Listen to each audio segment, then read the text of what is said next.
एक उन्हीं दिनों में ऐसा हुआ कि यहूदा अपने भाइयों के पास से चला गया और हीरा नाम एक अदुल्लामवासी पुरुष के पास डेरा किया। वहां यहूदा ने शुआ नाम एक कनानी पुरुष की बेटी को देखा और उसको ब्याह कर उसके पास गया। वह गर्भवती हुई और उसके एक पुत्र उत्पन्न हुआ और यहूदा ने उसका नाम एर रखा। और वह फिर गर्भवती हुई और उसके एक पुत्र उत्पन्न हुआ और उसका नाम ओनान रखा गया। फिर उसके एक पुत्र और उत्पन्न हुआ और उसका नाम शेला रखा गया। और जिस समय इसका जन्म हुआ उस समय यहूदा कजीब में रहता था। और यहूदा ने तामार नाम एक स्त्री से अपने जेठे एर का विवाह कर दिया। परंतु यहूदा का वह जेठा एर यहोवा के लेखे में दुष्ट था, इसलिए यहोवा ने उसको मार डाला। तब यहूदा ने ओनान से कहा, अपनी भौजाई के पास जा और उसके साथ देवर का धर्म पूरा करके अपने भाई के लिए संतान उत्पन्न कर। ओनान तो जानता था कि संतान तो मेरी न ठहरेगी। सो ऐसा हुआ कि जब वह अपनी भौजाई के पास गया तब उसने भूमि पर वीर्य गिराकर नाश किया, जिससे ऐसा न हो कि उसके भाई के नाम से वंश चले। ये काम जो उसने किया उसे यहोवा अप्रसन्न हुआ और उसने उसको भी मार डाला। तब यहूदा ने इस डर के मारे कि कहीं ऐसा न हो कि अपने भाइयों की नाई शेला भी मरे, अपनी बहू तामार से कहा, जब तक मेरा पुत्र शेला सियाना न हो तब तक अपने पिता के घर में विधवा की बैठी रह। सो तामार अपने पिता के घर में जाकर रहने लगी। बहुत समय के बीतने पर यहूदा की पत्नी जो शुआ की बेटी थी सो मर गई। फिर यहूदा शोक से छूटकर अपने मित्र हीरा अदुल्लामवासी समेत अपनी भेड़ बकरियों का ऊन कतराने के लिए तिम्नात को गया। और तामार को ये समाचार मिला कि तेरा ससुर अपनी भेड़ बकरियों का ऊन कतराने के लिए तिम्नात को जा रहा है। तब उसने ये सोचकर कि शेला सियाना तो हो गया पर मैं उसकी स्त्री नहीं होने पाए, अपना विधवापन का पहरावा उतारा और घूंघट डालकर अपने को ढांप लिया और एनेम नगर के फाटक के पास जो तिम्नात के मार्ग में है जा बैठी।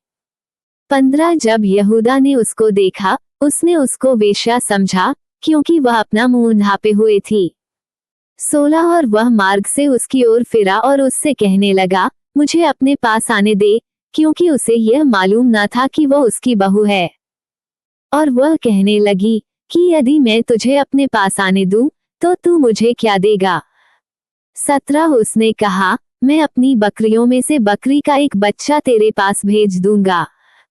तब उसने कहा, भला उसके भेजने तक क्या तू हमारे पास कुछ रेहन रख जाएगा। 18 उसने पूछा, मैं तेरे पास क्या रेहन रख जाऊं। उसने कहा, अपनी मुहर और बाजूबंद और अपने हाथ की छड़ी। तब उसने उसको वे वस्तुएं दे दी और उसके पास गया और वह उससे गर्भवती हुई। 19 तब वह उठकर चली गई और अपना घूंघट उतार के अपना विधवापन का पहरावा फिर पहन लिया। 20 तब यहूदा ने बकरी का बच्चा अपने मित्र उस अदुल्लामवासी के हाथ भेज दिया कि वह रेहन रखी हुई वस्तुएं उस स्त्री के हाथ से छुड़ा ले आए, पर वह स्त्री उसको ना मिली। 21 तब उसने वहां के लोगों से पूछा कि वह देवदासी जो एनेम में मार्ग की एक और बैठी थी कहाँ है। उन्होंने कहा, यहाँ तो कोई देवदासी न थी। 22 उसने यहूदा के पास लौट के कहा, मुझे वह नहीं मिली, और उस स्थान के लोगों ने कहा कि यहाँ तो कोई देवदासी न थी। 23 तब यहूदा ने कहा, अच्छा, वह बंधक उसके पास रहने दे, नहीं तो हम लोग तुच्छ गिने जाएंगे। देख, मैंने बकरी का ये बच्चा भेज दिया, पर वह तुझे नहीं मिली। 24 और 3 महीने के पीछे यहूदा को ये समाचार मिला कि तेरी बहू तामार ने व्यभिचार किया है, वरन वह व्यभिचार से गर्भवती भी हो गई है। तब यहूदा ने कहा, उसको बाहर ले आओ कि वह जलाई जाए। 25 जब उसे बाहर निकाल रहे थे तब उसने अपने ससुर के पास ये कहला भेजा कि जिस पुरुष की ये वस्तुएं हैं उसी से मैं गर्भवती हूँ। फिर उसने ये भी कहलाया कि पहचान तो सही कि ये मुहर और बाजूबंद और छड़ी किसकी है। 26 यहूदा ने उन्हें पहचान कर कहा, वह तो मुझसे कम दोषी है, क्योंकि मैंने उसे अपने पुत्र शेला को न ब्याह दिया। और उसने उससे फिर कभी प्रसंग न किया।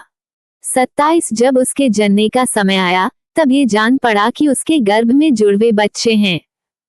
28 और जब वह जन्ने लगी तब एक बालक ने अपना हाथ बढ़ाया और धाई ने लाल सूत लेकर उसके हाथ में ये कहते हुए बांध दिया कि पहले यही उत्पन्न हुआ। 29 जब उसने हाथ समेट लिया तब उसका भाई उत्पन्न हो गया। तब उस धाई ने कहा, तू क्यों बरबस निकल आया है? इसलिए उसका नाम पेरेस रखा गया। 30 पीछे उसका भाई जिसके हाथ में लाल सूत बंधा था उत्पन्न हुआ और उसका नाम जेरा रखा गया।